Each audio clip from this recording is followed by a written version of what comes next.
사랑이 많으신 하나님 아버지, 오늘 하나님께서 특별히 또 저희들을 사랑하시고 함께 하셔서 오늘 주님의 거룩한 성년으로 저희들의 발걸음을 인도하시며 2019년도에 우리에게 허락하실 하나님의 축복과 은혜를 생각하며 수련회의 마지막으로 저희들을 인도하신 것을 감사합니다.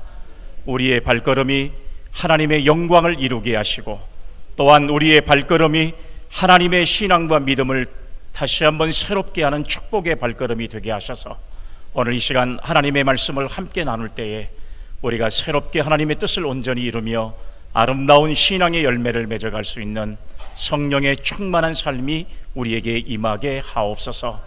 하나님 아버지, 오늘 이 시간에도 하나님 앞에 귀한 물질을 올려드리는 성도들의 손길을 축복하시며 하나님께서 저들에게 넘치는 물질의 축복의 은혜와 또한 하나님께서 허락하신 놀라운 하나님의 만복의 축복의 역사가 저들의 가정과 저들의 일터와 사업 위에 또 자녀들 위에 충만하게 임할 수 있도록 우리 하나님 역사해 주옵소서.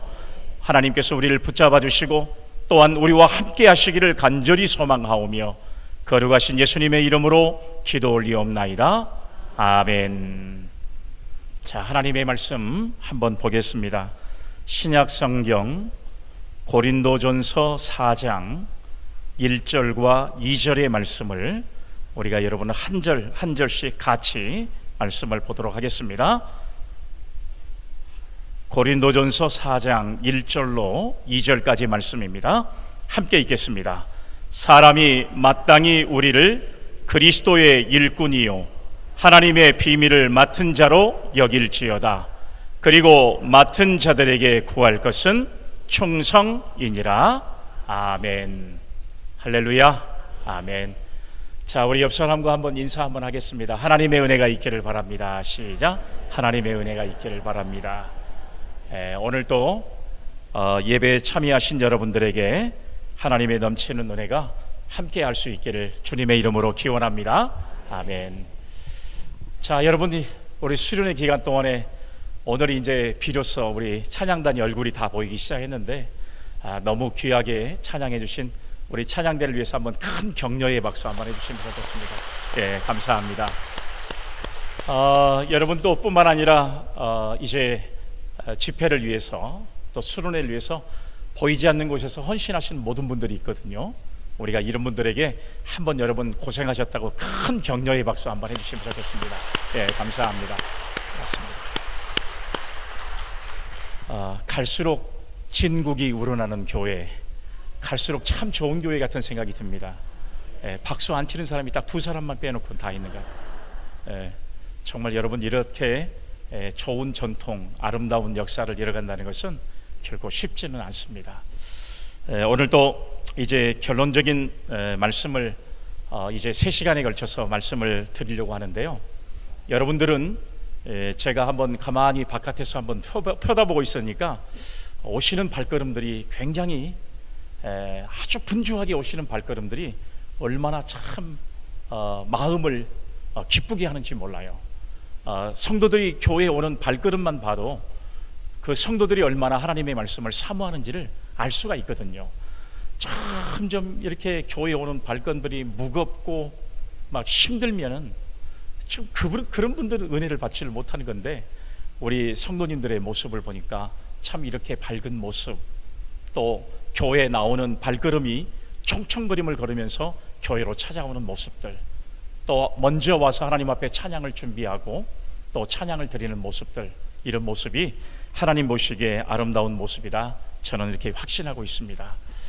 여러분들에게 하나님의 넘치는 은혜가 임하게 하셔서 어제보다는 오늘이, 또 지난달 7월보다는 8월이 더 훨씬 더 신앙이 새로워지고 하나님의 은혜를 더 많이 누릴 수 있는 그런 성숙한 그런 그리스도인의 삶을 살아갈 수 있는 우리 성도님들이 다 되시기를 간절히 소망합니다. 아멘. 요 앞에가 이렇게 좀 비어 있으니까 우리 의리 지켰던 분들은 다 어디로 가셨나? 이 앞에 끝까지 자리를 지켰던 분들이 아마 바쁘셔서 못 오셨나 아니면 뒤로 가셨나는 잘 모르겠습니다만 여러분 이제 오늘 마지막 시간이니까 여러분들이 좀 편안하게 하나님의 말씀을 대할 수 있으면 좋겠다 생각이 됩니다. 여러분들은 아마 마지막 시간이라 속이 후련하다 이런 생각을 가지고 오셨겠습니다만 저는 아쉬움이 많아요. 이제 익숙해졌는데 이제는 떠나야 할 시간이 되니까 마음이 좀 안타깝기도 하고 그렇습니다만 저도 이제 하나님의 말씀을 증거할 수 있는 시간들도 허락하신 것도 너무 감사하는 마음으로 마지막을 잘 또 이렇게 아름답게 이렇게 우리가 잘 결론할 수 있도록 하시면 좋겠다 생각합니다. 어느 교회 권사님이 한 분이 계셨어요. 그 권사님은 30년 동안이나 신앙생활을 잘했습니다. 새벽기도 한 번 빠지지 않고 주일 뿐만 아니라 수요 예배 그리고 교회가 집회가 있는 날에는 단 한 번도 빠지지 않는 권사님이셨습니다. 믿음이 좋아요, 안 좋아요? 믿음이 좋아요, 안 좋아요? 믿음이 좋은 그런 권사님이십니다. 주일을 안 빠지고 새벽 기도를 한 번도 안 빠졌다는데 이런 분을 믿음이 좋다고 말하지 않으면 누구를 믿음이 좋다고 말씀하겠어요? 그런데 이 권사님은 30년 신앙생활 동안에 예배 시간을 단 한 번도 졸지 않는 시간이 없었어요. 30년 신앙생활 동안에 한 번을 빼지 않고 30년 동안 예배 시간만 되면 말씀이 시작되면 졸았다가 설교가 끝나면 정확하게 깹니다. 믿음이 좋아요, 안 좋아요? 믿음이 좋아요. 그래도 믿음이 적으신 것 같아요. 왜냐하면 교회에 와서 마음이 편안하니까 존다는 것은 굉장히 참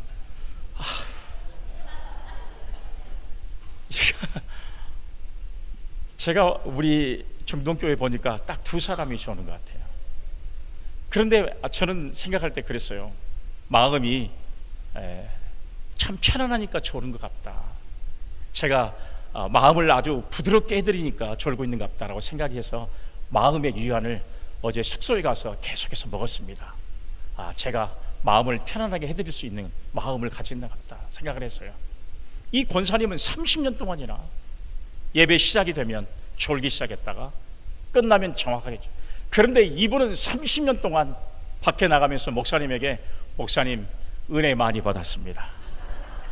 한 번을 빼지 않고 목사님께 인사를 했습니다. 믿음이 좋아요, 안 좋아요? 너무 좋아요. 목사님께 말씀을 듣고 인사하고 돌아간다는 것은 그 정도로 믿음의 분량이 굉장히 성숙했다고 볼 수 있는 거예요. 여러분, 우리가 보통 보면 교회 안에서도 왜 좁니까? 그러면 저라도 다 들어요. 저라도 다 들은다는 거예요. 우리의 신앙생활이 이렇게 하신 분들도 있겠다 생각이 돼요. 그런데 이제 과거 옛날의 이야기지만 이제 이 어머니의 밑에서 신앙생활하고 있는 아들이 함께 예배를 갈 수 없을 만큼 주일날 몸이 많이 아팠어요. 그래서 어머니, 오늘은 예배 가면 제발 졸지 말고 목사님이 하신 말씀만 잘 듣고 오셔서 저에게 이렇게 말씀을 대신 좀 전해주셨으면 좋겠습니다. 이렇게 말을 했어요. 걱정하지 마라. 내가 오늘은 목사님의 말씀을 처음부터 잘 듣고 마지막까지 와서 너에게 잘 설명해 줄 테니까 너 염려하지 마라. 오늘 같으면, 여러분, 오늘날 같으면 인터넷에서 목사님의 말씀이 올라오면 금방 우리가 들을 수 있지만 옛날 과거에는 이런 것이 없기 때문에 꼭 교회에 와야만 하나님의 말씀을 들을 수 있었으니까 이 어머니는 아들하고 작석을 합니다. 아들은 믿을 수가 없어요. 어머니, 목사님이 무슨 말씀을 하는지 다 내용 듣지 말고 제목만 알아오세요. 제목만 알아오세요. 걱정하지 말라고. 오늘은 내가 절대 졸지 않을 테니까 걱정하지 마라. 그래서 여러분, 마음의 각오를 새롭게 하고 오늘만큼은 절대 졸지 않겠다. 자기 자신과 끝까지 약속을 하면서 교회에 오는 동안에 오늘은 졸지 말자. 오늘은 자지 말자. 오늘은 사탄 마귀와의 싸움에서 이겨내자.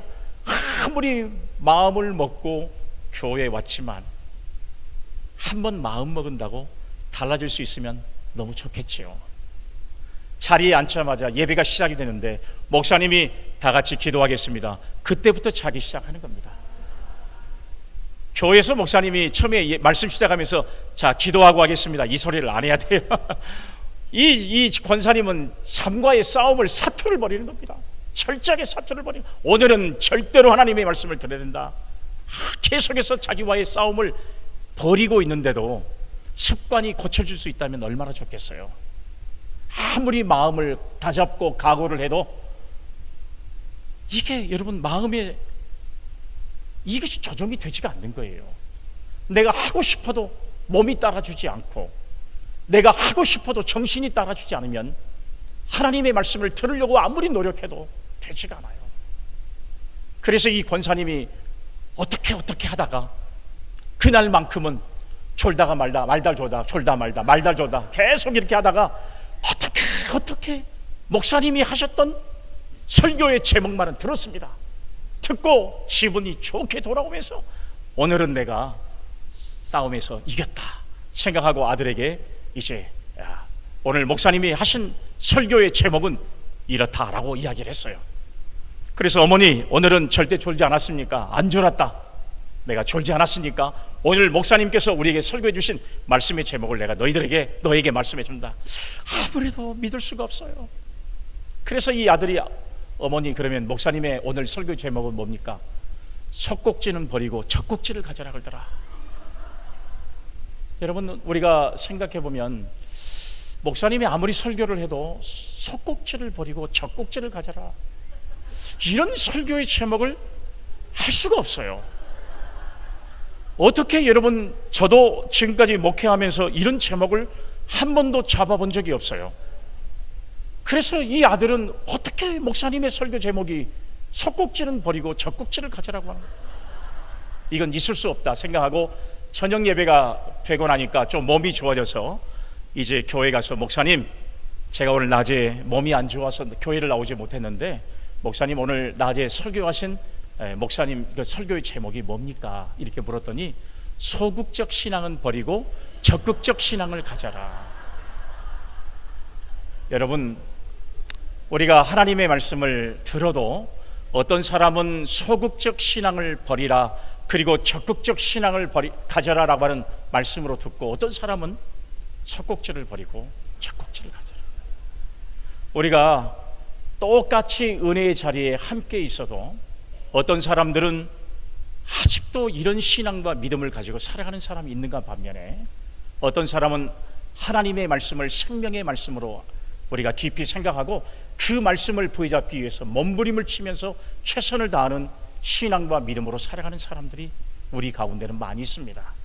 여러분 오늘 우리가 같은 신앙의 공동체 안에서 예배를 드리지만 어떤 사람은 성숙한 신앙을 가지고 조금 우리가 보면 주님이 칭찬할 만한 신앙을 가지고 사는 사람도 있지만 우리 한국교회 안에는 아직도 신앙과 믿음이 성숙하지 못해서 하나님의 말씀을 우리가 받을 때도 성숙하게 받아들이지 못하고 아직도 하나님의 말씀을 마치 나에게 징계를 주는 말씀으로 받아들이는 이런 사람들이 종종 있는 것을 볼 수가 있습니다. 오늘 저와 여러분들이 마지막 결단의 시간으로 드리는 이 하나님의 말씀을 우리가 잘 부여잡고 저와 여러분들이 신앙 속에서 이런 아름다운 열매를 맺을 수만 있다면 우리는 진짜 성공한 그리스도인의 삶을 살아가는 성도가 될 줄로 믿으시기를 바랍니다. 아멘. 오늘 여러분 설교의 제목을 석곡지가 아닙니다. 오늘 설교의 제목은 뭐냐? 맡은 자들에게 구할 것은 뭐예요? 충성이에요. 여러분 우리가 생활하는 데 보면 군에 들어가면 가장 먼저 가르치는 말이 있는데요, 그게 뭔지 아세요? 목사님이 가장 좋아하는 말 가운데 하나인데 뭐예요? 충성입니다. 충성. 전화하실 때마다 충성 그래요.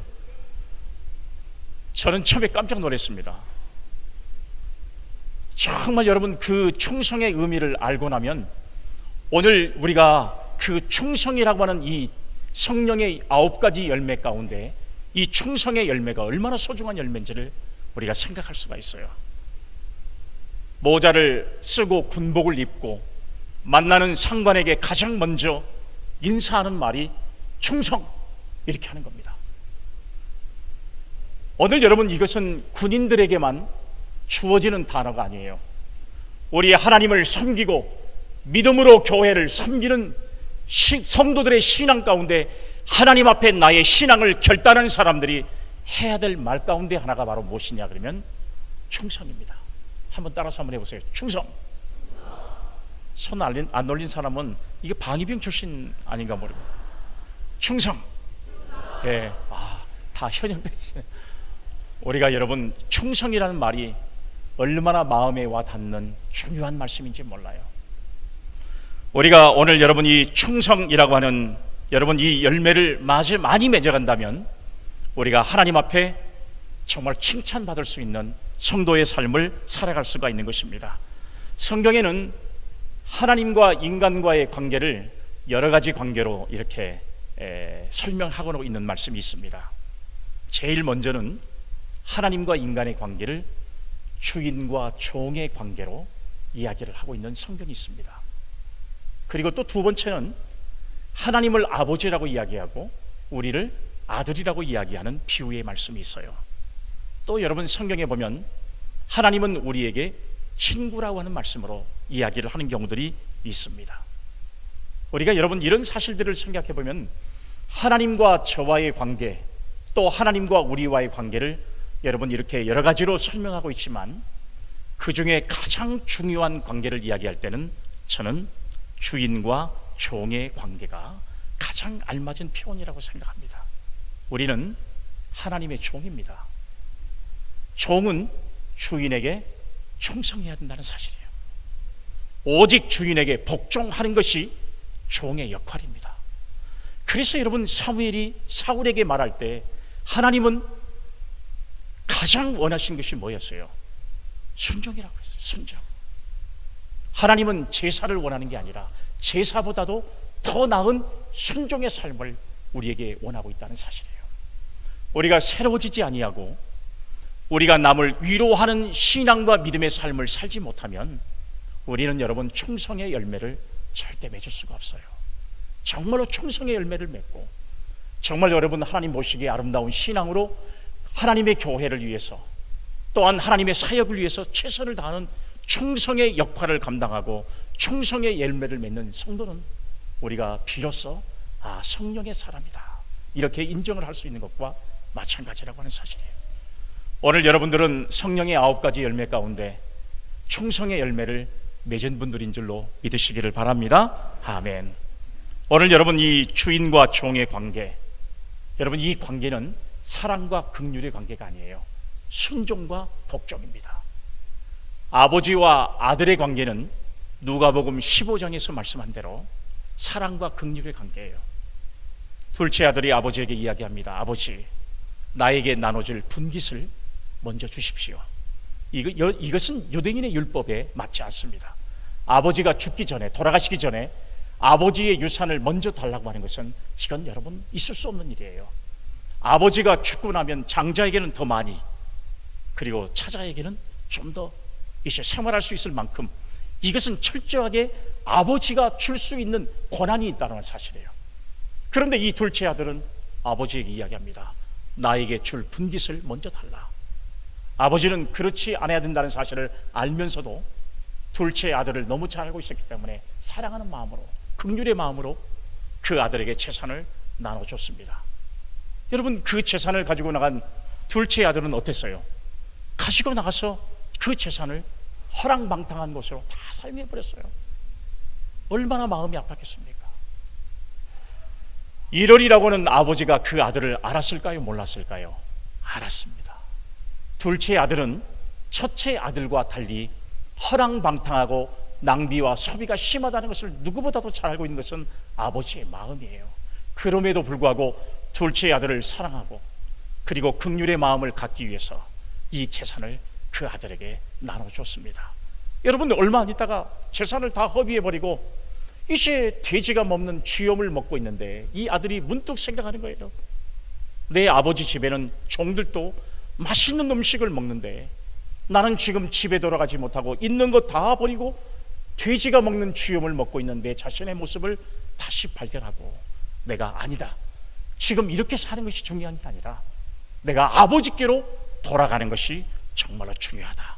아버지는 사랑과 긍휼이 있다는 사실을 이 아들이 또 알았습니다. 그래서 여러분 이 아들은 마음의 각오를 가지고 이제 아버지의 집을 향해서 계속 발걸음을 쳤습니다. 얼마나 발걸음이 무겁겠어요. 아버지에게 돈을 달라는 것도 부려고 가지고 있는 재산을 다 날려버린 것도 불효고, 그리고 아버지를 찾아가는 것 자체도 시간 원치 않는 거라고 생각했어요. 그렇지만 먹고 사는 방법이 없기 때문에 할 수 없이 아버지 집에 가서 아버지를 만나거든 내가 아버지의 종으로 살게 해달라고 하는 이런 부탁을 드려야 되겠다 생각하고 있었어요. 집을 나간 아들이 집을 나갈 때부터 아버지는 이제 먼 동구밖까지 나와서 아들이 언제 돌아올 것인가, 이미 아들은 돌아올 것을 이미 아버지는 알고 있었어요. 다 소비해버리고 다 낭비해버리고 돌아올 것이라는 사실을 누구보다도 알고 있는 분은 아버지예요. 그런데 저기에서 정말로 꼴이 말이 아닌 모습으로 이제 어느 한 사람이 이쪽을 향해 오고 있는데, 이 아버지는 그 사람이 누구인지를 단번에 알아차렸습니다. 누굽니까? 둘째 아들이에요. 이 둘째 아들의 모습을 바라보면서 아버지는 너무 좋아가지고 그 아들에게 쫓아갑니다. 아들아! 그 먼 곳에서 자기의 몰골을 알아봤던 이 아들은 아버지라고 부를 수도 없어요. 아버지라고 부를 수 없습니다. 그래서 이 아들은 아버지에게 뭐라고 말합니까? 나를 품꾼의 하나로 써주세요. 내가 하늘과 아버지께 죄를 지었습니다. 내가 이제는 아버지라 부를 수 없습니다. 내가 아버지를 주인으로 모시겠습니다. 이렇게 여러분 이 작은 아들이 고백을 했어요. 여러분 이것을 우리는 뭐라고 그래요? 회개한 겁니다. 철저하게 회개한 거예요. 이 말을 들었던 아버지는 뭐라고 그랬어요? 오냐, 네가 돈 다 낭비해버리고 말았으니까 너를 오늘부터는 내 집의 아들로 아니라 종으로 쓰겠다 말씀했어요? 아니에요. 너는 잃어버렸다가 다시 찾은 내 아들이다. 그리고 손에 가락지를 끼우고 발에 신발을 신기고 옷을 입히고 살찐 송아지를 잡아서 온 가족들과 함께 잃어버렸다가 다시 찾은 내 아들의, 여러분 이제 매콤을 돌아오는 이 모습을, 하나님 앞에 영광이 돌렸던 모습을 우리가 볼 수 있잖아요. 이게 바로 아버지의 사랑, 긍휼을 이야기할 때 씁니다. 그러나 여러분, 하나님과의 관계에서 순종과 이 복종이라고 하는 이 철저한 관계는, 하나님은 나의 주인이시고 그리고 나는 하나님의 종입니다. 종은 내 것이 없어요. 그리고 종은 아니요가 없습니다. 종은 주인의 말에 철저하게 죽기까지 복종하는 것이 종의 역할입니다. 다 일을 하고 나서 주인에게 잘했다 칭찬받을 수도 없는 모습이에요.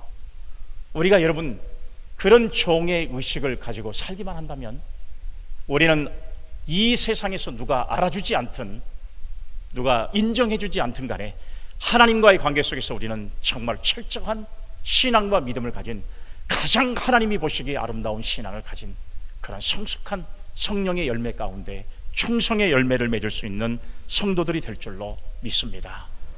바울은 오늘 우리 예수 믿는 사람들을 그리스도의 군사라고 이야기했습니다.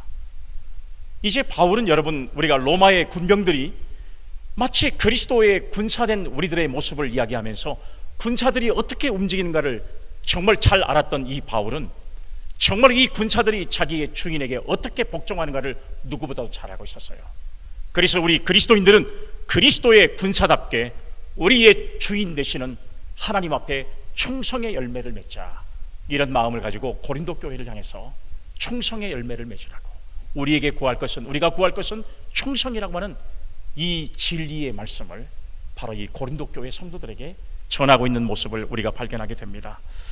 여러분, 충성이라고 하는 말을 우리는 헌신한다라고 하는 말로 생각하지만, 여러분 이게 원어적으로 보면 페이스펄이라고 하는 말이에요. 이 페이스펄이라고 하는 말은, 페이스가 믿음이라는 말이에요. 믿음. 그러니까 믿음을 바탕으로 하고 있는 우리의 마음 자세, 이것을 충성이라고 말하는 거예요. 우리가 여러분 충을 쓸 때 가운데 중자에다가 마음 힘을 쓰고 충자를 이야기하잖아요. 마음이 중심에 있는 사람을 충성된 사람이라고 말하는 겁니다. 그러면 오늘 우리가 이 말씀을 어차피 나눴으니까 과연 충성이라고 하는 것이 어떤 의미가 있는 것인가, 과연 우리는 하나님 앞에 충성된 믿음의 사람으로 살아가기 위해서 우리는 과연 우리가 가지고 있는 충성은 어떤 것일까 생각해 보면, 여러분, 충성의 의미는 한 4가지가 있더라고요. 어떤 것이냐 그러면, 충성이라고 하는 것은 변함없는 믿음을 고수하는 것인데요, 첫 번째가 뭐냐 그러면 흐트러짐이 없이 신의를 지키는 충절을 이야기할 때 그것을 충성이라고 말하는 겁니다. 충절이라고 하는 말이 충절. 두 번째는 어떤 의미가 있냐 그러면, 믿는 바를 확신하고 정도에 머무르는 지조가 있는 것을 가리켜서 충성이라는 말로 사용합니다. 지조가 있는 사람이에요. 지조가 있는 사람은 변함이 없습니다. 변함이 없는 이 마음을 충성이라고 이야기를 하는 것이죠. 뿐만 아니라 변경할 수 없는 원칙이나 목적에 대해서 충실한 정절을 가지고 있는 사람, 이 정절을 가지고 있는 사람을 충성이라고 하는 말로 사용했어요. 마지막에는 결정한 것에 대해서 흔들리지 않고 밀고 나가는 결의를 이야기할 때 우리는 충성이라는 말로 사용했습니다. 실제적으로 여러분, 이 4가지 의미를 다 가지고 있는 사람, 그리고 그런 모습을 가지고 있는 그런 성도들을 향해서 정말 충성된 자구나, 충성의 열매를 맺어야 된다라고 하는 이런 사실을 우리에게 가르쳐주고 있습니다. 여러분들이 신앙의 어떤 뿌리를 가지고 있는 고장이기 때문에 여기서 시작되어 있는 신앙의 호남 지역의 선교가 이제 점점 내륙으로 뻗쳐가면서 인근에 있는 전라북도 김제라고 하는 이곳에 하나님의 복음이 전파되게 되었어요. 여러분, 김제 잘 아시죠? 김제에는 기역자 교회가 있습니다. 이 교회는 여러분도 가보신 그런 또 이야기도 많이 들으셨겠지만 금산교회라고 하는 그런 교회가 있어요. 여기에는 아주 유명한 조덕삼 장로님이라고 하는 이야기가 지금도 전해지고 있습니다. 저는 이 장로님에 대해서 여러분들에게 잘 알고 계시겠지만 소개를 하고 싶은 마음이 어떤 마음이냐 그러면, 여러분, 그 교회에서 이 조덕삼 장로님이 여러분 어떤 역할을 했고 어떤 충성을 감당했는가에 따라서 그 교회가 어떤 모습으로 변화된가를 우리가 알 수가 있습니다. 외국인 선교사가 김제를 찾아갔습니다. 금산면을 찾아가는데 이 테이트라고 하는 선교사가 하나님의 말씀을 전하다가 밤이 되어서 그 지역에서 가장 부자로 살고 있는 조덕삼이라고 하는 사람의 집에 이제 문을 두드렸습니다. 계십니까? 그랬더니 종이 나와서 무슨 일이십니까? 물었더니, 내가 하나님의 말씀을 전하는 선교사인데 오늘 밤에 내가 여기서 하룻밤을 지내고 갔으면 좋겠습니다. 이렇게 이제 주인에게 물어달라는 것이죠. 그런데 여러분, 그 소식을 들었던 조덕삼이가 사랑채로 선교사를 모십니다. 그리고 사랑채에 앉아있는 선교사를 이 조덕삼이라는 사람이 찾아왔어요. 지역에서는 가장 큰 부자요. 조덕삼의 역할이 얼마나 큰지, 조덕삼이라고 하는 이 사람의 말만 한마디면 사람이 죽고 사는 문제가 달려있을 정도로 대단한 사람입니다. 번세도 있고 부자고. 그래서 여러분, 이 조덕삼이라는 사람은 선교사와 이야기하다가 예수님에 대해서 빠지게 됐습니다. 예수님을 알게 됐어요. 그러면 우리도 예수를 어떻게 믿을 수 있겠습니까? 예수를 믿는 것은 바로 예수님이 나의 죄를 대신해서 죽었을 바로 구세주라는 사실을 믿는 신앙만 있으면 예수를 섬길 수 있습니다. 이 조덕삼이가 예수님에 대한 이야기를 난생 처음 듣고 그 예수님에 대해서 빠져들기를 시작한 겁니다. 그래서 이 조덕삼이라고 하는 이 사람이, 그러면 당신이 다른 데 가서 복음을 전할 것이 아니라 여기다가 교회를 세워서 하나님의 교회, 이곳에서 하나님의 말씀을 증거하면 어떻겠습니까? 자기의 집을 교회로 내놓기를 시작했습니다. 그런데 여러분, 그 조덕삼이의 집에는 마침 그 마부로 일하고 있는 이자익이라고 하는 젊은 청년이 하나 있었어요. 이 젊은 청년이 이제 선교사를 모시고 인도하고 다니면서 은혜를 받고, 이 주인의 여러분 이제 충성된 그런 종이었는데 주인이 예수님을 믿고 변화되는 모습을 보고서 여러분, 이 이자익이라는 하고는 이 마부도 예수를 섬기게 됐습니다. 그래서 그들은 신앙이 점점 성장할 수 있는 모습이 되었어요. 이럴 때 교회가 점점 사람이 모여지기를 시작하다 보니까 교회의 일꾼을 선출할 수 있는 시간이 됐습니다. 그래서 오늘은 교회 장로님을 선출할 그런 이제 공동의회로 모이겠습니다. 광고가 나가고 난 다음에 이제 공동의회를 모였습니다. 이제 오늘 우리 교회는 하나님의 이 교회를 세우고 이끌어갈 장로님을 세우는 임직 이제 선출을 하겠습니다. 이렇게 이제 선교사가 이야기하니까 여러분, 거기 모여 있는 많은 성도들은 당연히 누가 장로님이 될 걸로 생각했어요. 조덕삼이라는 사람이 장로님이 될 것이라고 생각했습니다. 이건 여러분 물어보나 말아 할 것도 없어요. 조덕삼 이 사람이 당연히 장로가 돼야만 문제가 없지. 만약에 조덕삼이가 장로가 되지 못하면 이거 큰 문제가 생길 수 있어요. 그렇기 때문에 여러분, 모든 사람들은 그렇게 생각했습니다. 선거를 하고 결과를 보니까 여러분, 그 교회 장로님으로, 초대 장로님으로 뽑힌 사람이 바로 누구였습니까? 이자익이라고 하는 사람이 뽑혔어요. 마부가 조덕삼의 집에서 근근히 먹을 것을 제공받고 거기에서 마부로 일하는 이 청년 이자익이, 그 사람이 결국에는 바로 여러분 이제 장로님으로 선출되었습니다. 모든 사람들의 눈빛이 전부 어디로 쏘이냐? 조덕삼의 눈으로 전부 싹 보이는, 저 사람이 어떤 모습을 보일 것인가?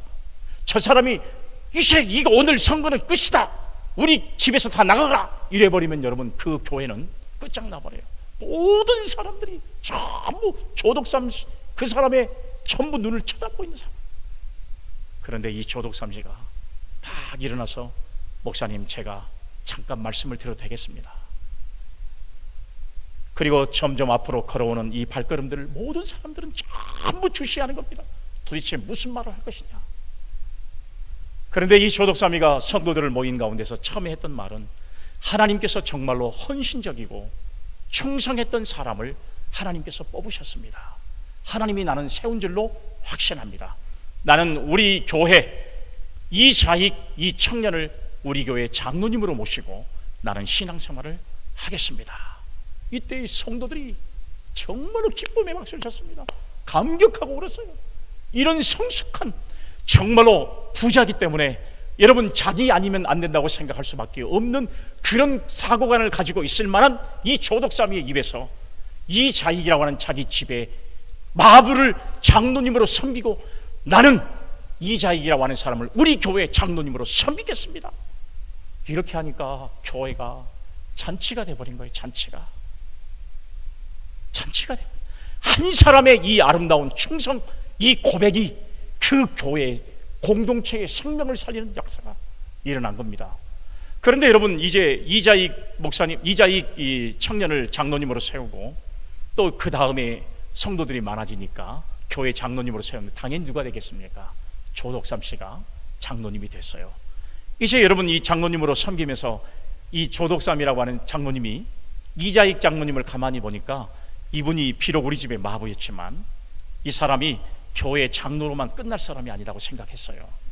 그래서 이자익이라고 하는 장로님을 불렀습니다. 장로님, 내가 장로님을 생각할 때 그냥 우리 시골교회 장로님으로는 생각하지 말고 제가 모든 경비를 다 댈 테니까 평양신학교에 입학을 해서 바로 이제 신학을 공부하면 어떻겠습니까? 하고 권유를 합니다. 그리고 평양신학교에 졸업할 때까지 이 조덕삼이가 모든 돈을 다 댑니다. 그리고 여러분, 평양신학교를 졸업하고 이제 처음으로 안수를 받음과 동시에 바로 청빙을 받은 교회가 어디였습니까? 그게 바로 금산교회입니다. 자기의 종을 장로로 모신 것도, 이것도 기가 막힌 일인데, 세상에 이자익이라고 하는 자기 집에 마부의 생활을 했던 이 사람을 목사 안수를 받고 가장 먼저 교회 담임 목사님으로 초빙한 사람이 바로 조자익이라고 하는 사람. 이 교회는 안 될래야 안 될 수가 없어요. 여러분, 이 조덕삼의 헌신과 충성이라고 하는 이 아름다운 모습은요, 오늘날에 여러분 아파하고 괴로워하는 모든 교회들에게 본보기가 되는, 충성이라고 하는 것이 어떤 것이고 헌신이라고 하는 것이 어떤 것인가를 보여주는 아주 여러분 감동적인 그런 실화가 아닐 수 없어요. 그 역사가 아닐 수 없어요. 그런데 우리는 여러분 이런 사실들을 망각해버리고 잃어버리고, 결국은 여러분 나를 위해 주지 않는다고, 내가 최고라고 하는 사실을 인정해 주지 않는다고, 나에게 왜 한 달란트만 주시냐고, 나는 충분히 저 사람과 같이 5달란트를 받을 수 있는 사람인데 왜 나를 인정해 주지 않습니까? 우리는 여러분 그런 모습을 가지고 원망하고 불평하는 그런 시간을 보낼 때가 얼마나 많은지 몰라요. 마치 1달란트 받은 사람이 그 받은 달란트를 땅에 묻어두고 원망했던 모습을 오늘 여러분 우리의 삶 속에서도 충성하지 못하는 이런 모습으로 살아가는 사람들이 얼마나 많은지 몰라요. 우리는 여러분 시간이 별로 없어요. 언제 어려운 상황이 우리에게 찾아올지 모릅니다. 하나님께서는 우리에게 어떤 고난과 어떤 역경을 우리에게 주실지 몰라요. 우리가 그런 고난과 역경이 우리에게 다가오기 전에 우리는 하나님 앞에 더 헌신할 수 있는 충성된 자의 믿음과 신앙을 가질 수 있는 우리 믿음의 성도들이 되어야 할 줄로 저는 확신합니다. 아멘. 우리가 여러분 성경의 말씀에 보면 구약의 다니엘 성경을 보면 다니엘은 여기 말씀에 보니까 그가 충성되이 여겨 그릇됨이 없었다라는 말씀이 성경에 기록되어 있습니다. 다니엘이 지혜와 총명이 뛰어났습니다. 제가 말씀드렸죠, 어젯밤에. 오늘 새벽에 말씀드렸나요?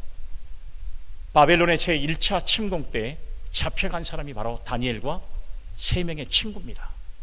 그런데 여러분 포로로 잡혀간 나라지만 학문과 지식이 뛰어났기 때문에 여러분 그 나라의 이제 왕은 이 사람을 바로 그 나라의 신하로 이제 기용을 하게 되는 겁니다. 이럴 때 여러분 바벨론의 모든 신하들이 얼마나 다니엘을 갖다가 이제 시기하고 질투했는지 몰라요. 여러분 조금 우리가 잘나면 시기하고 질투하는 사람들이 많아진다는 사실을 우리가 알 수 있잖아요. 교회가 좀 성장하고 부흥하면 시기하고 부러우는 사람들이 참 많습니다. 교회가 하나님의 뜻에 따라 주의 사명을 믿음으로 감당하면 이 시대는 서로 격려하고 서로 축하하고 서로 함께 힘을 모아주기는커녕 어떻게든지 방해하려고 하는 이런 모습으로 살아가는 사람들이 너무 많이 있어요. 이것이 정말 가슴 아프는 우리 현대 교회의 성도들의 모습이 아닌가 하는 생각을 가져봐요. 다니엘이 아무리 이제 어떤 방법을 찾아보려고 해도 오늘 성경의 말씀에 보니까 그가 충성되이 여겨서 그릇됨을 발견할 수가 없었다는 사실이에요. 그만큼 충성스러운 사명을 감당했다고 하는 사실입니다. 그에게 발견할 수 있었던 한 가지는 뭐냐? 조서를 내렸는데도 불구하고 하루에 3번씩 예루살렘을 향해서 기도하는 것, 그것밖에 잡지를 못하는 거예요. 하나님 보시기에 얼마나 다니엘은 아름다운 신앙을 가지고 자기에게 주어진 일에 충성의 사명을 감당했는가를 알 수 있잖아요. 그랬더니 여러분 이 다니엘을 사자굴에 넣었지만 하나님께서 그 사자굴에 던져진 이 다니엘을 다시 살려주시고 그리고 여러분 그 나라의 총리가 되게 하는 역사를 이뤘던 사실들을 우리는 여러분 성경을 통해서 알 수 있잖아요. 오늘 신앙과 믿음으로 살면서 충성된 신앙과 믿음을 가지고 살아가는 사람은요, 반드시 하나님께서 그에게 복을 주실 뿐만 아니라 어려움 가운데 있어도 그와 반드시 함께하고 동참하신다는 사실을 우리는 여러분 성경을 통해서 발견할 수가 있습니다. 많은 사람들이 충성을 하겠다고 고백하지만 그 고백대로 행동하는 사람은 굉장히 드물어요. 이 여러분 충성의 성품을 지니려면 종종 비싼 대가를 치러야만 한다는 사실을 우리는 발견할 수 있습니다. 그러나 그런 비싼 대가를 기꺼이 치르고자 하는 사람, 이런 사람을 우리는 가리켜서 정말 충성된 사람이다, 이렇게 이야기를 하는 겁니다.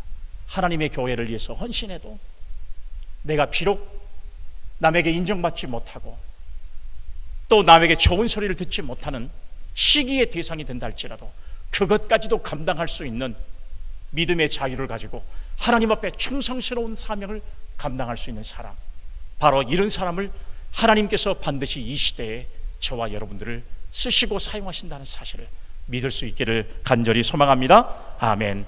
그래서 오늘 저는 간단하게 말씀을 드리는데, 우리는 그리스도께 사명을 받은 그리스도의 군인입니다. 그러면 군인은 자기의 상관에게 복종해야 됩니다. 충성. 저도 여러분 3년 동안 충성을 했습니다. 충성한다는 이 말씀은 2가지 의미인 것 같아요. 나라에 충성하겠습니다, 결단입니다. 충성 이 말을 할 때마다 내가 나라의 부름을 받고 충성하겠습니다. 여러분 경례를 붙인 것은 자기 상관에게 붙이는 거잖아요. 내가 상관의 말에도 복종하겠습니다. 충성, 충성, 이런 의미가 있겠잖아요.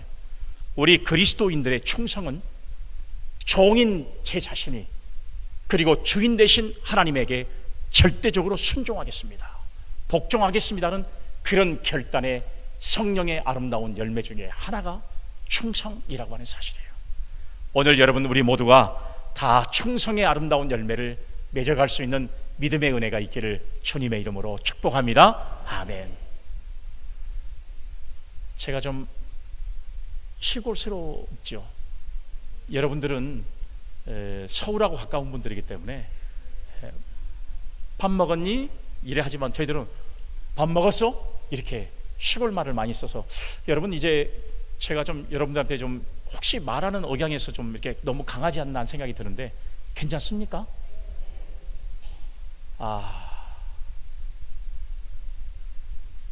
서울의 신랑과 그 다음에 전라도의 신부가 결혼을 했습니다. 신랑은 서울 사람이고 부인은 이제 전라도 바로 시골 사람이에요. 그런데 정말 행복하게 잘 살고 있습니다. 그런데 어느 날 오늘 점심에 뭐 먹을까 이렇게 서로 부부간에 의논을 하다가 국수를 삶아 먹기로 서로 합의가 됐어요. 그래서 국수를 삶아서 비빔국수를 아주 맛있게 먹었습니다. 오면서 보니까 군산에도 국수가 있는 것 같아요. 군산 국수라고 해서 참 그게 마침 생각이 나서 그래서 남편은 국수 맛있다, 국수 맛있다 이게 먹는데 아내는 국시 맛있다, 국시 맛있다, 국시 맛있다. 그래서 이 맛있게 먹는 이 신랑과 신부가 싸움을 벌이기 시작합니다. 국수가 맞다? 아니다, 국시가 맞다. 여러분 국수가 맞아요, 국시가 맞아요? 여러분들은 역시 서울 가까운 사람들이라 우리는 전부 국시가 맞습니다. 우리는 서울에서 멀리 떨어진 지역이기 때문에 국시가 맞아요. 그런데 이 결론이 나지 않습니다. 싸움이 결론이 나지가 않아요. 그래서 마침 옆집에 학교 선생님이 국어 선생님이 살고 있는데 그 국어 선생님이 이제 계신 곳에 가서 이것을 국수가 맞는지 국시가 맞는지를 알아보자 그랬더니 선생님이 하신 말씀, 국시와 국시는 다르다 이렇게 이야기를 하는 겁니다. 그러면 선생님, 국수와 국시가 다른 이유가 뭡니까? 국수는 밀가루로 만들고 국시는 밀가리로 만든다. 여러분 맞아요 안 맞아요? 제가 좀 시골 말을 써도 여러분들이 이해를 하나, 국수나 국시나 같은 거지요. 밀가루나 밀가리나 똑같은 겁니다. 우리가 안 그런 것 같지만 다 집에서는 다 전라도 사투리를 쓰게 돼 있는 거잖아요. 그러면 도대체 이 밀가루와 밀가리는 어떻게 차이가 납니까? 밀가루는 봉투에 담아서 파는 것이고 밀가리는 봉다리에 따서 파는 것이다. 봉투와 봉다리가 뭐가 여러분 다를 수 있어요? 그러면 봉투와 봉다리가 어떻게 다릅니까? 이렇게 물었더니 선생님이 하는 말씀이 다릅니다. 봉투는 침으로 발라서 접는 것이고 봉다리는 춤으로 담는 겁니다.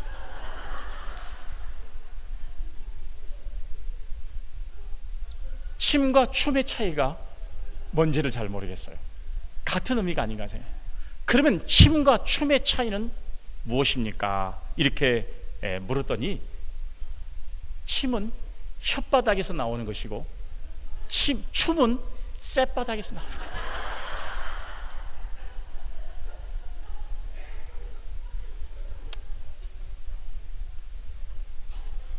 그리고 밀가루는 가게에서 파는 것이고 밀가리는 전방에서 파는 겁니다.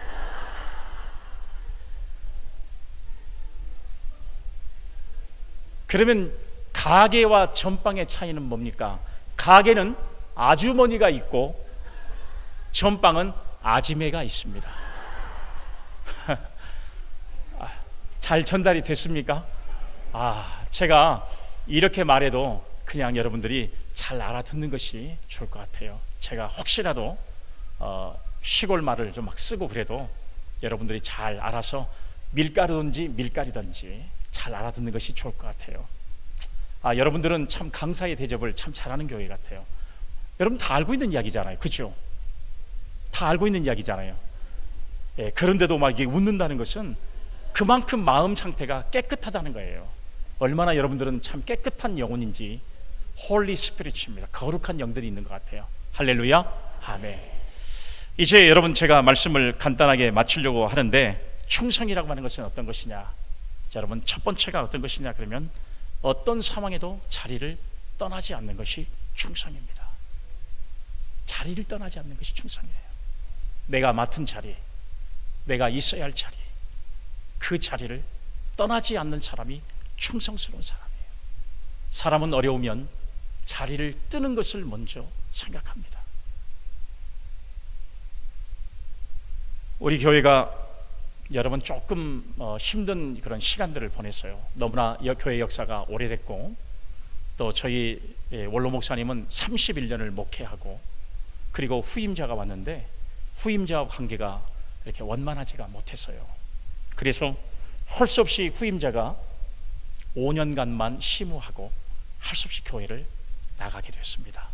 그리고 나서 그 다음에 제가 교회를 부임하게 됐습니다. 장로님들과의 서로 갈등 속에서 여러분 이렇게 서로 간에 의견 충돌이 벌어지는데, 제가 볼 때는 밀가루와 밀가리 차이밖에 안 돼요. 아무 차이가 없습니다. 전빵과 가게 차이밖에 안 돼요. 이것도 맞고 저것도 맞습니다. 그런데 자기의 뜻들을 관철하기 위해서 양쪽에 나눠서 계속 말도 안 되는 소리를 가지고 3시간 반 동안 당회를 합니다. 가운데 저를 앉혀놓고 양쪽 진영에 남과 북의 적십자 회담도 아니고 계속해서 저는 여러분 당회에 들어가는 것만 가지고 노이로제가 걸려버려요. 오늘은 당회를 하면 어떤 이야기가 나올까? 가슴이 욱해져요. 친구를 만나기 위해서 광주에 갔다가, 혹은 일이 있어서 광주에 갔다가 다시 여러분 이제 교회 시무처로 가면 지역 이름이 써진 간판만 나오면 그때부터 가슴이 울렁거리기 시작합니다. 정말 고통스러워요. 고통스러워요. 이것보다 더 고통스러운 것은 뭐냐 그러면, 교회가 평안하지 않을 때 성도들이 있어야 할 자리를 잊지 않고 떠나는 그 모습을 볼 때 찾아오는 이 목회자의 절망감이라고 하는 것은 현 이겨낼 수가 없는 고통입니다. 정말 많이 울었어요. 그래서 여러분 제가 설교할 때 어떤 이야기를 전달할 때도 잘 전달하지를 못해요. 감정이 어떻게 보면 이미 딱딱해져 버린 저의 마음을 저도 모르는 사이에 발견할 때가 많습니다. 저는 여러분 옛날에 과거에 정말 텔레비만 보면서, 연속극을 보면서 그 주인공이 울면 저도 따라 울었어요. 그 정도로 마음이 정말 여러분 이제 여릴 정도로, 남이 아픈 사람이 있으면 같이 아파하고, 남이 어려운 사람이 있으면 같이 어려움을 당하고 내 것을 줘야만 되는 그런 모습으로 살아왔던 사람인데, 이제 그런 사람들이 머릿속에 보이지 않는 거예요. 이미 마음이 딱딱할 대로 딱딱해져 버리는 내 자신의 모습을 발견하게 됐습니다. 이렇게 목회에서는 내가 죽게 생겼구나. 그래서 여러분 이 교회 자리를 떠나는 사람들을 정말 놓고 하나님 앞에 얼마나 기도한지 몰라요. 하나님, 저 영혼을 하나님께서 붙잡아 주시기를 원합니다. 다윗이라고 하는 사람은 전쟁을 많이 치룬 사람이잖아요. 구약 성경에 보면 전쟁을 가장 많이 치렀던 사람 중에 한 사람이 다윗이라고 하는 사람인데, 왕이 되기 전에도 수많은 전쟁을 치렀습니다. 그러나 다윗에게는 30명의 정예부대가 항상 따라붙었습니다. 그리고 그 중에 3사람이 다윗이 어려울 때마다 찾아와서 다윗에게 힘이 돼준 사람이 있는데요, 그 사람이 바로 성경에 바세벳이라는 사람과 엘르아살이라는 사람과 쌈마라고 하는 사람이에요. 이 사람은 다윗이 힘들고 어려울 때마다 다윗의 곁에 다윗을 지켰던 사람이에요. 여러분 이 말씀은 뭐냐? 다윗이 목숨을 잃으면 우리도 목숨을 잃겠습니다 하고 그 자리를 떠나지 않은 대표적인 사람이 바로 이 3사람의 모습입니다. 여러분 어제 말씀드린 대로 다윗이 오늘날에 하나님 앞에 가장 칭찬받고 가장 위대한 종으로 선택을 받을 수 있었던 것은 자리를 떠나지 않고 다윗을 함께 지켰던 세 사람의 이 장군들이 있었기 때문에 다윗은 오늘날의 가장 위대한 사람이 될 수가 있었다고 하는 사실이에요. 자기의 목숨을 내놓겠다는 것입니다. 여러분, 요즘에 우리 지역에 보면 교회들이 요동을 치고 있습니다. 제가 살고 있는 지역의 교회들 보면 90% 이상은 아파하고 있어요. 교회가 아픕니다. 세상이 교회를 걱정하고 있는 그런 교회의 모습들이 지금 여러분 제 주변에 있는 교회들의 모습이에요. 저희들이 이제 정신 차리고 보니까 아파하고 있는 교회들이 정말로 많습니다.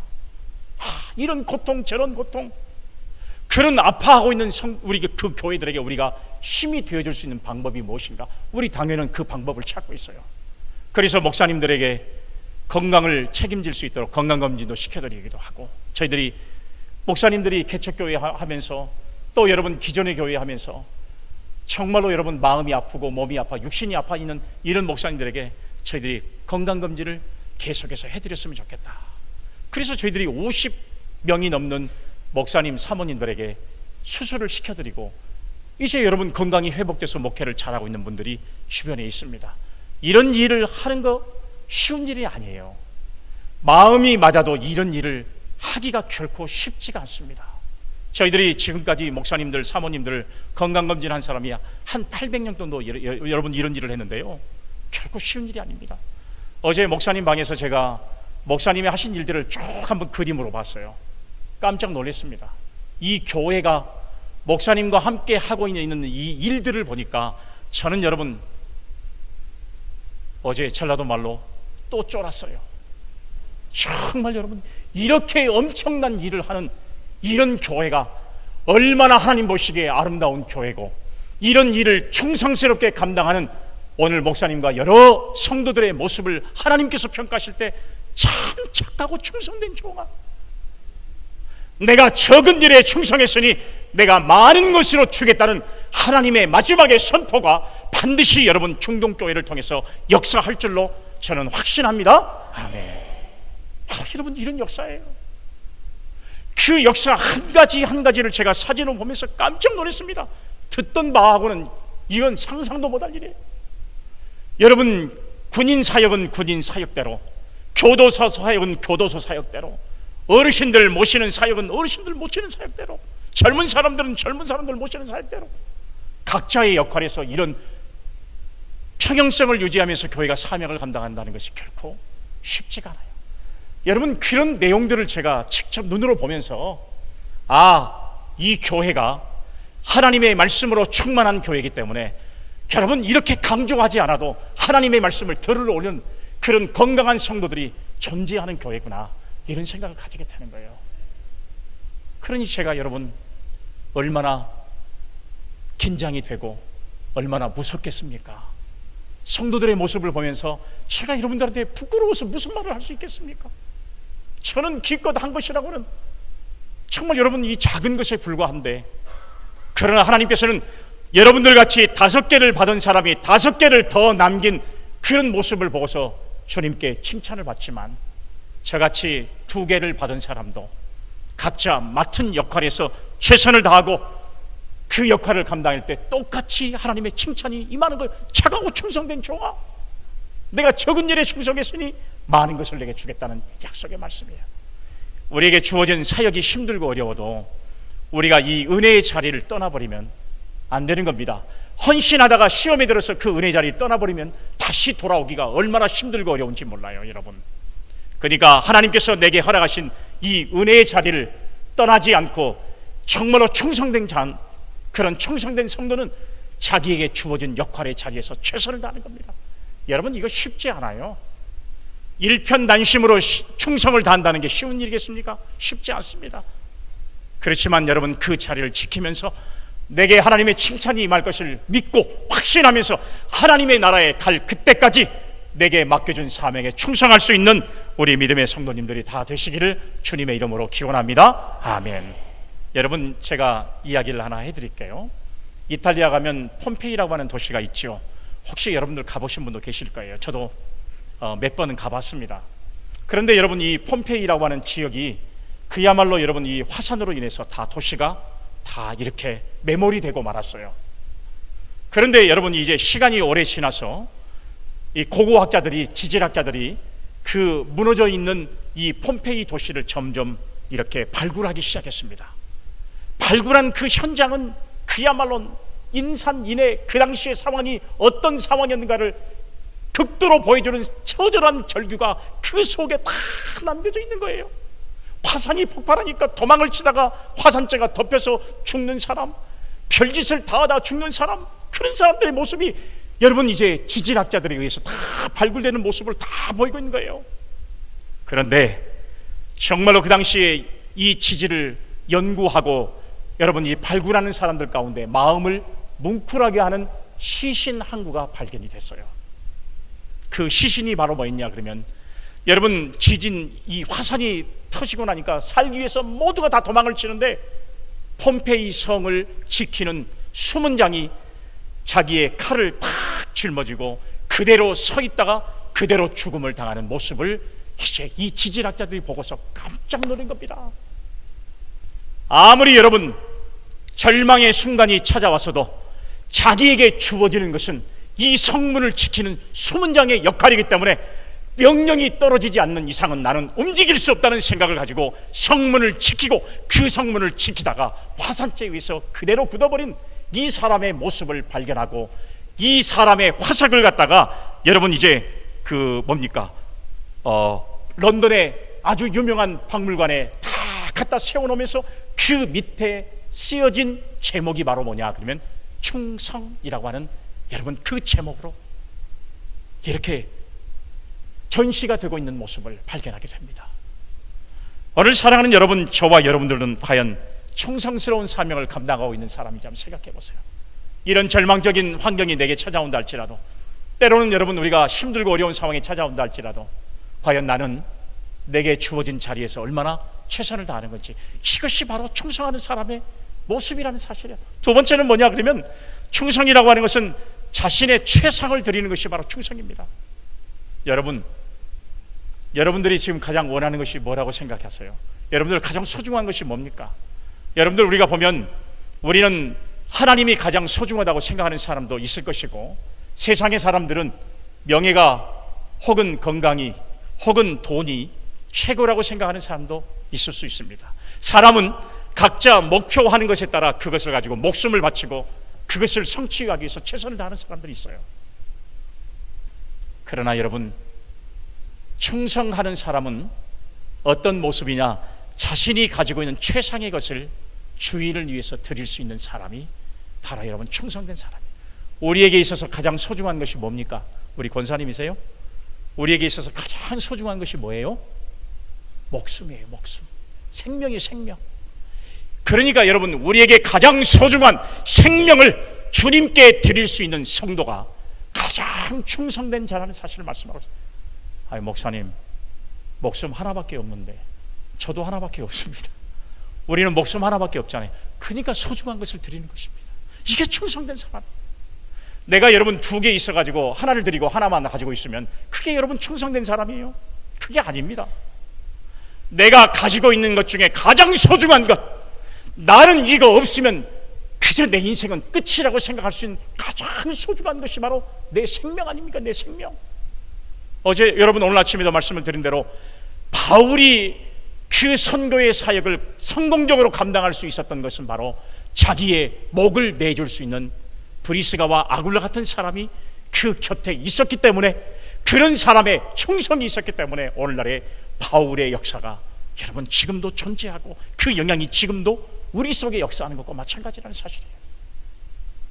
우리가 가지고 있는 소중한 것을 하나님께 드릴 수 있는 성도가 진짜 충성스러운 삶을 가지는 성도가 될 줄로 믿으시기를 바랍니다. 아멘.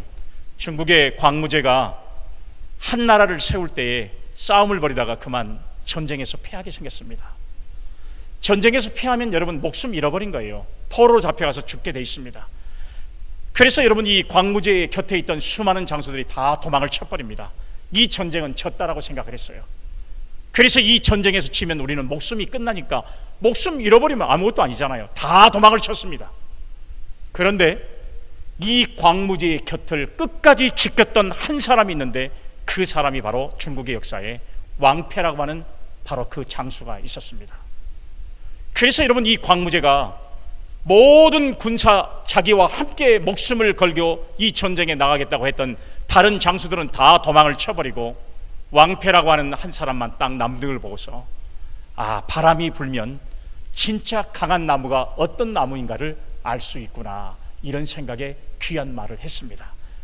여러분, 어려움을 당해봐야 그 어려움 속에서 끝까지 자리를 지키고 자기의 것을 드릴 수 있는 진짜 충성된 사람을 발견할 수 있는 것과 마찬가지예요. 여러분, 비가 많이 내려야 지붕이 새는 걸 알 수 있잖아요. 막대기를 여러분 꽂아봐야 물이 얼마나 들어있는가를 알 수 있는 것처럼, 시련과 환난이 나가면 그 사람의 신앙의 정도를 우리가 알 수 있는 것과 마찬가지예요. 때로는 여러분, 우리에게 닥치는 고난이 우리에게 나쁜 것만은 아니에요. 이 고난을 통해서 우리의 신앙과 믿음이 새로워질 수 있는, 그리고 우리의 믿음을 다시 한번 정리할 수 있는, 그리고 우리의 믿음의 정도를 다시 한번 체크해서 하나님 앞에 더 가까이 나갈 수 있는 결단과 각오가 생길 수 있는 새로운 시간들이 우리에게 주어지는 겁니다. 그래서 고난은 내게 유익이라고 말씀하고 있잖아요. 오늘 여러분, 이렇게 광무제의 곁을 떠나지 않던 왕패는 정말 최선을 다해서, 정말 놀라운 일이에요. 기적과 같은 역사로 결국에는 여러분, 이 전쟁에서 승리하게 되고, 결국은 한 나라가, 결국은 이제 나라가 세워지게 되는 겁니다. 그럴 때 여러분, 이 광무제에게 있어서 이 왕패라고 하는 사람은 자기의 목숨을 이 광무제에게 드리겠다는 각오를 가지고 최선을 다했기 때문에 전쟁에서 승리하고 한 나라가 세워질 수 있는 역사를 이뤘던 것을 우리가 알 수가 있잖아요. 여러분, 우리가 성경에 보면 예수님께서 예수님의 고난을 이야기합니다. 내가 예루살렘에 올라가서 내가 고난받고 대제사장들과 서기관들에게 이제 내가 죽임을 당하게 될 것이다, 이렇게 말씀하니까 뭐라 그랬냐 그러면, 그리고 너희들은 나를 배반하고 떠날 것이다 그랬더니 베드로가 뭐라고 말합니까?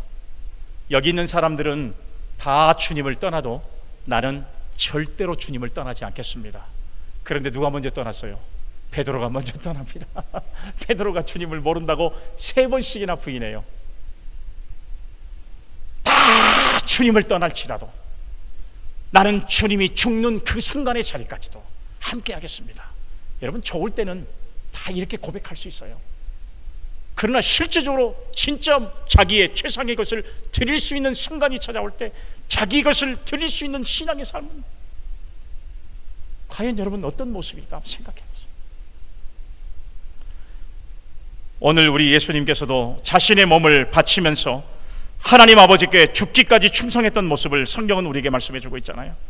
그러므로 우리들도 그분을 본받아서 나의 최상인 이 한 목숨을 주님을 위해서 헌신할 수 있는, 충성할 수 있는 우리 믿음의 성도님들이 다 되시기를 주님의 이름으로 기원합니다. 아멘. 나는 충성의 삶을 살겠습니다. 할렐루야. 아멘. 이제 여러분, 이 교회는 다 이제 하나님 앞에 충성스러운 사명을 감당했습니다. 고백하는 사람들이기 때문에 어떤 일이든지 할 수 있어요. 내게 부족함이 없습니다. 여러분, 안 되는 것이 없어요. 교회는 하나님의 뜻 가운데서 할 수 있는 모든 사역은 충성된 여러분들 때문에 그 사역을 감당할 수 있는 그런 믿음의 역사가 반드시 나타날 줄로 믿으시기를 바랍니다. 아멘. 성령 충만의 역사로 여러분, 이 충성의 열매가 맺어지는 겁니다. 주렁주렁 맺어지는 거예요. 마지막 결론적인 말씀으로, 충성이라고 하는 것은 아무리 작은 일이라도 최선을 다하는 것이 충성입니다. 여러분, 이 말씀을 들으면서 여러분들은 어떤 생각을 하세요? 이미 목사님께 다 들었던 이야기입니다. 그런데도 여러분들은 지금 아멘을 하고 있어요. 왜냐하면 강사를 대접해야 되니까, 아멘 해줘야 되니까. 여러분, 그런데 이미 목사님께 다 들었던 이야기예요. 신앙생활하면서 충성이라고 하는 말을 들어도 너무 많이 들었을 거예요. 그런데 여러분, 우리가 오늘 이 말씀을 다시, 제가 오늘 하나님께서 여러분들을, 저를 통해서 여러분들에게 말씀을 전하는 이유는 뭐냐 그러면, 우리가 새로운 마음의 결단을 해야만 과거 최고의 신앙으로 새롭게 될 수 있고 하나님 앞에 칭찬받을 수 있는 성도가 될 수 있다는 그런 사실이에요. 그런 성도의 각오와 결단이 이렇게 충성의 열매로 나타날 수 있다는 사실, 그래서 우리는 하나님의 나라에 반드시 들어갈 수 있는 성도가 될 줄로 믿으시기를 바랍니다. 아멘. 주님은 우리에게 아무리 작은 일에도 충성한 것을 명하고 있고요, 그 일을 함으로써 더 큰 일을 맡겨주신다고 말씀했습니다. 그러면 오늘 저는 결론적인 말씀으로 충성스러운 삶을 살아가는 사람에게 어떤 하나님의 복이 임하느냐, 첫 번째로 생명의 관을 주시겠다고 말씀했어요. 죽도록 충성하라, 그리하면 생명의 관을 주겠다는 것이죠. 여러분, 우리가 생명을 하나님께 바치면 하나님께서 우리에게 생명의 관을 주겠다는 거예요.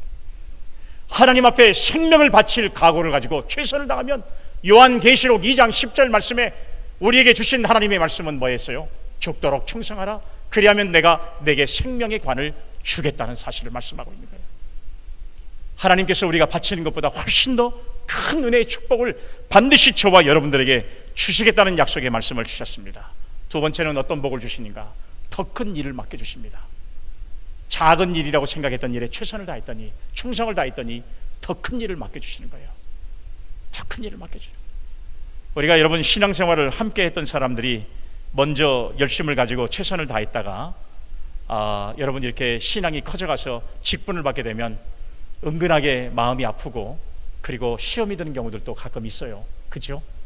나하고 신앙생활을 똑같이 했는데 왜 저 사람은 직분을 먼저 받고 나는 왜 직분을 주지 않는가? 은근하게 마음이 이제 불편할 때가 있습니다. 불편할 거 없어요. 나도 충성하면 하나님께로 더 큰 것을 받을 수 있다. 생각만 항마만 변하면 되는데 그냥 불편해서 시험에 드는 경우들이 거의 대부분인 것 같아요. 우리는 여러분 작은 일, 이 맡겨준 일에 최선을 다할 때 하나님께서 반드시 저와 여러분들에게 큰 일을 맡겨주시는 역사를 허락할 줄로 믿으시기를 바랍니다. 아멘. 마지막은요, 뭐예요? 자손들에게 복을 허락하시겠다는 것입니다. 자손들의 복을, 축복을 주신다는 거예요. 오늘 사랑하는 여러분, 부모가 하나님께 충성하면 자녀가 복을 받습니다. 다윗은 하나님께서 가장 기뻐하시는 몇 안 되는 성경의 인물 가운데 하나인데요, 다윗은 그 평생을 하나님만을 신뢰하고 그분께 온전히 충성한 사람이었습니다.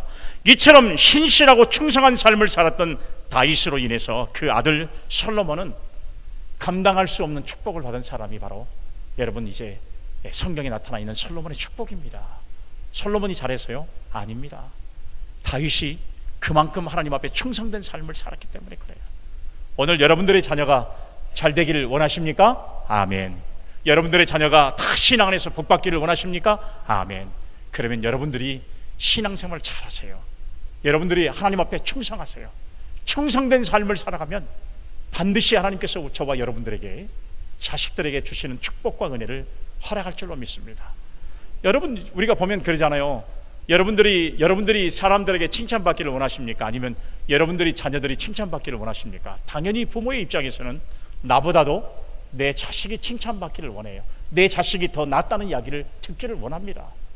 그것처럼 여러분, 하나님의 축복은 나에게도 임해야 되겠지만 내 자녀들에게 더 큰 축복으로 임하게 되는 것은 내가 하나님 앞에 얼마나 충성스러운 사명을 감당하느냐, 여기에 따라서 우리에게 이 사명을 감당해 줄 수 있다는 사실을 우리가 알 수가 있는 거예요.